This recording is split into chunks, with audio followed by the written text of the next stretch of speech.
여러분 안녕하세요. 롱자입니다. 빙하. 영끌 오적에 제가 들어갔었는데요. 영끌 오적에 대해서 좀 말씀을 드리고자 하는데요. 여러분이 생각하는 내용이 아닐 거예요. 젊은 분들이 좀 많이 들어주세요. 부탁드리고요. 여러분 주변에 젊은 분들이 계시면 오늘 영상 내용 좋으시면 공유 좀 부탁을 드릴게요. 그리고 제 새로 나오는 책, 이 책은 저를 대표할 수 있는 책이라고 저는 생각을 하고 만들어요. 그 펀딩 아래 링크 통해서 확인 부탁드리고, 그 펀딩 소개 영상은 그 옆에 있는데, 이게 왜 펀딩으로 이어지냐면은 제가 영끌 오적에 들어가면서, 그건 이제 개인적인 사건이잖아요. 예전 책, 예전 책에 대해서 출판사에 제가 이거 열심히 하면 많은 분들이 봐주실 것 같다, 열심히 하겠다라고 얘기하고 책을 인쇄를 많이 했는데, 영끌 오적에 들어가면서 그냥 완전, 그러니까 길거리에서조차 제 책을 들고 있으면 안 되는 거예요. 그러면서 이제 출판사에 데미지를 줬죠. 그래서 이번에는 좀 펀딩을 하는 거고, 근데 많이들 지금 관심을 가져주셔서 굉장히 감사한 마음으로 임하고자 해요. 오늘 영상도 여러분에게 도움이 되면 도움이 됐지, 제가 욕을 먹으면 제가 욕을 먹었지, 다른 내용은 아니니까 한번 들어봐 주시면 참 감사하겠습니다. 영끌오적이 뭐예요? 대출 많이 받아서 집 샀다가 집값 내려가는데, 또는 대출 이자를 갚아야 되는데 이런 것들이 어려워진 상태에서 대출 상환 만기가 됐을 때 망하는 사람, 대출 썼다가 망한 사람, 집 샀다가 망한 사람, 이런 사람들을 한 군데 뭉쳐서 영끌했다가 망한, 그러니까 망했다, 영끌했다가 망했다, 이런 사람들이다, 이거잖아요. 한국은 고질적으로 대출을 받아서 집을 사는 걸 싫어합니다. 자, 그런데 여러분, 논점 흐리기 아니에요. 요새 민주당 청문회 보면 아주 가관이던데, 역겹던데, 논점 흐리기로 이제 상대가 되는 거는 바보들, 그냥 그 사람들 지지자들, 그 사람들이야. 그 사람들은 그거 하면 통해요. 근데 우리 시청자 여러분은 전 안 통한다는 거 알아요? 잠깐 다른 얘기 좀 할게요. 지금 이재명 정권이 채권 찍어내고 국가 부채 늘려서 돈 막 쓰는 거는 괜찮아요? 다른 얘기하는 거 아닙니다. 다른 얘기로 들리는 분들은 죄송한데 이게 그냥 딸리는 겁니다. 같은 얘기 하고 있는 거예요. 개인이냐 국가냐 얘기하는 거라고요. 기업도 마찬가지고. 기업은 어때요? 기업은 예전에 이런 식으로 외국에서 돈을 빌려다가 막 확장하다가 영끌했다가 망한 적이 있어요. IMF예요. 그리고 이 자격이 안 되는, 대출 자격이 안 되는, 돈을 잘 못 버는 분들, 이분들을 상대로 계속 땡겼었던, 그러다 터졌던 게 뭐야? 이게 영끌이거든요. 그분들의 영끌을 받아들이다가 역으로 터진 게 뭐예요? 서프라임 모기지, 리먼 브라더스, 베어스턴스. 그리고 요번에 22년도에 대출 이자 급등하면서 그때 영끌 많이 망한 거 맞는데, 특히 다주택자가 많이 망했죠. 그러면 이것도 오케이. 기업도 영끌했다가 망했었고 개인도 영끌에다가 망했었고, 근데 국가가 지금 이재명이 나라를 완전히 문재인에 이어서 다시 제2의 빚잔치를 하고 있습니다. 이건 괜찮아요? 이거 영끌이거든요. 근데 보세요. 이건 또 괜찮대잖아요. 영끌이 잘못이 아니라니까요, 여러분. 그냥 남이 대출을 받아서 집을 사는 게 싫고 집값이 올라가는 게 싫은 거예요. 그래서 기업, 국가는 아무 기준이 없어요. 개인만 기준이 있어요. 왜냐면은 질투가 나니까. 그런데 제가 예전에 명언을 남겨놨죠. 이제 명언이 됐습니다. 앞으로 더욱더 명언이 될 거니까 저 욕하던 분들도 잘 들어주세요. 영끌은요, 혜택이라고. 영끌 할 수 있을 때 고민하는 거지, 영끌이 아예 불가능해질 거라고. 영끌은 한국인이 가진 혜택이라고. 전세 끼고 집 사는 것도 혜택이라고. 나중엔 이거 아예 선택도 못하고 비싼 월세 내면서 거지로 전락할 수 있다라고 제가 2년 넘었어요. 그때 저한테 뭐라 그러셨습니까? 영끌 오적, 영끌 오적, 영끌 오적. 그냥 비아냥 조롱 어떻습니까? 지금 영끌이 돼요? 지금 어떻게 된 건지 제가 상황을 정리해 드릴게요. 여러분 열심히 공부하셔가지고 대기업 갔죠. 그래서 연봉 1억 찍었죠. 그리고 막 신용 등급도 좋고 열심히 경제활동을 했어요. 그래 봤자 대출 안 나옵니다. 그래 봤자 소용없어요. 여러분보다 돈 훨씬 못 버는, 능력 훨씬 없는 분들이랑 똑같은 대출 써야 됩니다. 어때요? 위로 올라가지 마라. 그럼 뭐하러 열심히 삽니까? 이게 어디를 흉내내는 거냐면 일본을 흉내내는 거예요. 일본이 대출이 잘 안 나와요. 대출이 아예 안 나오는 게 아니라 특정 조건을 갖추면 대출이 나오고요. 특정 조건이 안 되면 대출이 진짜 안 나와요, 일본이. 그래서 사람들이 일본 거주한다 그러면은 야, 그 도쿄 중심가에 빚내서 집 사라. 너네 이자도 싸지 않냐라고 전혀 모르는 무식한 말을 막 하는 게 한국인입니다. 대출이 나오려면은 대기업에 다녀야 돼요. 그리고 연봉이 엄청 높아야 됩니다. 근데 문제가 있어요. 일본은 연봉이 높으면요, 세금으로 다 뜯어가요. 세금을 왜 이렇게 많이 뜯어가냐? 원래 그랬던 게 아니라 이 우리랑 똑같아요. 국민연금이랑 건강보험 있죠. 이게 딸리고 노인들한테 돈 퍼줘야 되잖아요. 거기 노인이 훨씬 많은데 노인들이 투표율이 훨씬 높아요.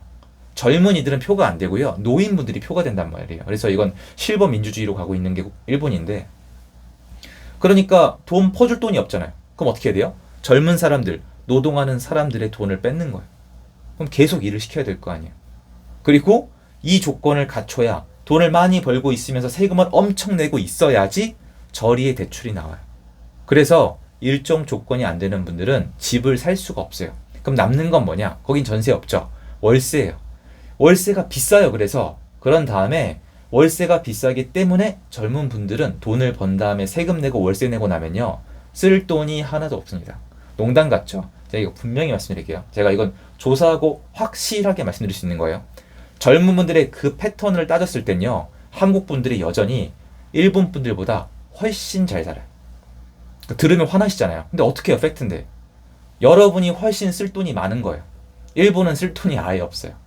일본이 어느 정도냐? 자, 일본의 20대, 일하는 20대 중에서 남는 돈이 있어서 저축하는 사람이 몇 프로나 될까요? 20대요. 한국 여러분들 20대 어때요? 저축해요, 안 해요? 그래도 거의 다 해요. 주변에 보면은. 일본 30% 합니다. 무슨 말이냐? 일하는 20대의 70%가 일한 다음에 그달 번 돈을 그달 다 써야만 합니다. 세금 내고 월세 내는 것. 야, 왜 세금이 어딨어? 알바하는데. 아니요, 알바도 세금 내요. 연금 냅니다. 이제 우리도 그렇게 갈 거예요. 한 두고 보세요. 사각지대는 없어요. 세금이야말로 이게 명언이에요. 이번엔 당신 차례입니다. 지금 뭐 종부세, 예전엔 부자세라 그랬잖아요. 다 걷어가요. 다 사기예요. 자, 그러면 30대, 사회활동 많이 하는 30대는 저축하는 비율이 얼마나 될까요? 40%입니다. 30대의 60%가 돈을 벌면 다 써요. 왜? 월세 내고 세금 내야 되니까. 한국 남의 얘기라고요? 천만의 말씀. 갑니다. 그럼 그 30대, 40대 분한테 가서 여쭤봐요. 한번. 여러분 여쭤보세요. 아, 월세 내는 거 좋으세요? 선생님 집 없는 거 좋으세요? 아니요. 집 가지고 싶습니다. 집 사고 싶습니다. 월세 그만 내고 싶습니다. 다 이 얘기예요. 하지만 집을 살 수가 없죠. 왜? 영끌이 안 되니까. 영끌이 안 된다고요.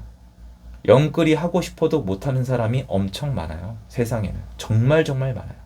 일본, 유럽, 미국 다 마찬가지. 왜? 직장이 좋아야 돼요. 그리고 직장이 좋으면 세금으로 다 뜯깁니다. 그 반대급부로 대출을 많이 해주는 거예요. 자, 한국 정확히 이렇게 가고 있죠.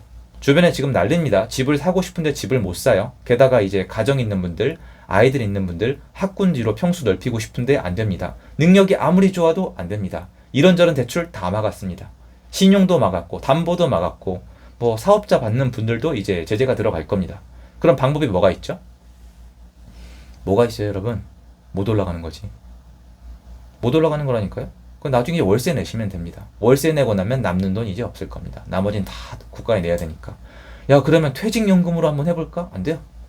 어디 서민이 목돈을 가져가세요? 주제를 아세요, 여러분. 영끌, 서민이 영끌, 주제를 아세요. 목돈을 가져간다, 대출을 하겠다, 주제를 아세요. 퇴직연금 목돈으로 받아서 창업을 해보겠다, 투자를 하겠다, 안 됩니다. 주제를 아세요. 국가가 다 알아서 해줍니다. 국가의 품에 안기세요. 기본주택, 기본연금, 기본 일자리, 여러분의 기본적인 인간으로서의 존엄성을 다 보장해주는 민주당이 있습니다. 이 거지들아. 그러면서 사람들은 좋아해가지고 와, 우리 수령님 이러고 있는 겁니다. 진짜입니다. 제 눈엔 다 보이거든요. 이 사회가 어디로 가고 있는지. 영끌 오적이요? 지금도 욕할 거예요. 계속 욕할 겁니다. 그래, 이런 사람들이 없으면 어떻게 되느냐? 제가 옛날에 했던 거 한 번만 더 반복을 해드릴게요. 집을 못 사게 하고 다주택자가 없으면은 세 가지 현상이 일어납니다. 이거 제가 얘기한 지 3년 다 돼갑니다. 첫 번째, 신규 공급이 없어집니다. 왜? 거래가 없으니까. 여러분, 거래가 없죠? 집을 사고 파는 사람이 없잖아요. 제가 시행하거든요. 집을 사고 파는 사람이 없는데 어떤 미친놈이 집을 지어요. 망하려고 환장한 거죠, 그건 진짜로. 첫 번째, 신규 공급이 없어집니다. 두 번째, 내수 경기가 침체되고 세금이 안 거칩니다. 왜? 부동산 안에 다 껴져 있으니까. 제가 내수 안 좋을 거라고 했죠? 안 좋잖아요. 당연한 거예요. 왜? 거래가 없잖아요. 여러분 목돈 언제 쓰세요? 돈 언제 쓰세요? 부동산이 돌면서 같이 도는 겁니다. 지방 지금 내수 경기 안 좋죠? 부동산 경기 안 좋죠? 서울 요새 내수 경기 약간 살아난다는 느낌 들죠? 여러분 그렇게 얘기하고 다니죠? 부동산 살아났거든요. 한국 역사예요. 그냥 저 뇌피셜이 아니라 이건 부정하면 안 돼요. 그리고 마지막으로 세 번째, 전월세 공급이 안 됩니다. 왜? 전월세 공급은 다주택자가 하는 거고 그 와중에 신규 공급이 있어야만 이게 이어질 수가 있으니까. 그럼 앞으로 뭐가 되죠? 전월세 공급난, 전월세 난, 전월세 수급의 불균형이 일어납니다. 전세는 부족할 거고요. 그 와중에 월세가 무지막지하게 여기서 더 올라갈 겁니다. 그리고 대출 막았죠. 그러면 민주당이 꿈꾸는 세상이 완성이 되는 겁니다. 집을 절대 살 수 없는 동시에 월세를 비싸게 내고 나면 남는 돈이 하나도 없는. 그건 이제 마녀사냥하면 됩니다. 미리 알려드리겠습니다. 너무 쉬우니까. 집값이 올라간 거는 돈이 남아도는 부자들 탓. 전월세가 올라간 거는 탐욕스러운 임대인 탓. 너네는 잘못이 없다. 집값이 올라간 게 잘못이다. 집값이 나쁘다. 못된 집값이다. 못된 부자들, 나쁜 임대사업자들. 오케이? 그러니까 국가가 도와주겠다. 기본주택으로 들어와라 개돼지들아. 그러니까 제가 약간 이렇게 가볍게 얘기하니까 멀리 느껴지세요? 아니요 여러분, 아닙니다. 제가 이 부동산에 제 인생을 걸은 사람이에요. 저만큼 공부한 사람 전 별로 없을 거라고 자부합니다. 얼마 안 남았습니다. 그렇게 현실감이 안 드시면요, 여러분이 나가봐서 집을 구해보세요. 이제 자, 그러면 여러분 이거 믿고 있잖아요. 야, 대출 규제하고 정부가 이제 다 틀어막으면 집값 잡힐걸? 왜 안 잡혀요? 대출 규제 이번에 한 거 있잖아요. 이번에 역대급으로 센 거예요. 여기서 더하면 대출 중단밖에 없어요. 좀 나가보세요. 신문 기사처럼 가격이 떨어지고 있다고요? 개소리. 어디 거짓말 짓거리요 나한테. 감히 나한테 그거에 대해서 나한테? 통합니까? 밖에 나가보세요. 지금 집값이 떨어지고 있다고요? 천만의 말씀. 여기까지 했는데 집값이 안 잡히고 있죠. 그러면 도대체 뭘 어떻게 할 건데요 이제? 거래를 아예 막을 겁니까? 그럴 수도 있어요. 이번 정부는 하고 남아요. 왜냐면 어차피 관심 없어요. 경제에. 여러분 어떻게 되는지 아무 관심 없어요. 여러분이 망하고 국가가 다 해줄 수 있으면 영구집권이라니까요. 정신을 좀 차리세요. 여러분 거지 되면 제일 좋은 게 민주당이에요. 그럼 거지 만들겠죠. 그럼 대출 중단, 거래 중단, 모든 거래 허가제. 그게 바로 사회주의 국가입니다. 그럼 여러분이 여태까지 당연하게 여기던 대출, 연끌, 전세 활용, 내 집 마련 이거 다 날아가는 겁니다. 다만 기존에 갖고 있던 부자들은 갑 오브 갑이 되겠죠. 상식적으로 말이 안 되잖아요.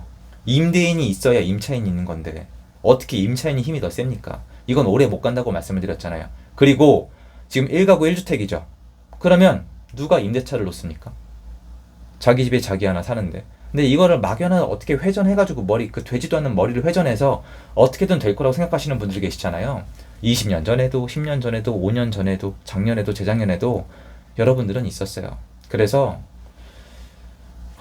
권투 선수 타이슨 이 한 얘기죠. 누구나 그럴싸한 계획은 있다. 처음 맞기 전까지는. 그리고 미국의 트럼프 대통령이 하는 얘기가 있죠. 누구나 그럴싸한 계획은 있다. 관세 처맞기 전까지는. 명언입니다. 명언이 될 거고 앞으로 지켜봐 주세요. 제가 욕먹을 거 알지만 여러분들을 위해서 한마디 해봤습니다. 감사드리고요. 제 영상 여기까지입니다. 좋은 하루 되세요.